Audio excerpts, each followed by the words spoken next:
Es una plataforma online donde las familias con hijos con trastorno por déficit de atención e hiperactividad pueden solucionar sus dudas con profesionales en salud mental y además acceder a contenido como cursos online o material digital para trabajar en casa y mejorar la calidad de vida con sus hijos.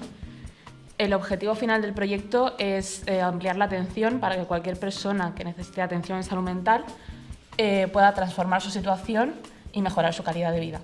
Actualmente tenemos unas 100 familias y unos casi 50 profesionales.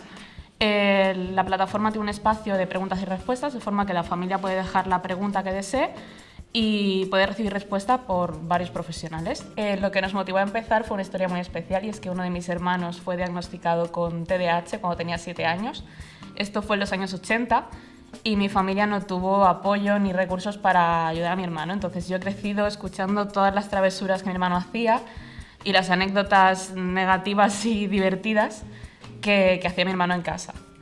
Y así pues vi que ninguna familia se merecía no acceder a esos recursos y decidimos pues crear una plataforma donde todo el mundo tuviese acceso a ellos.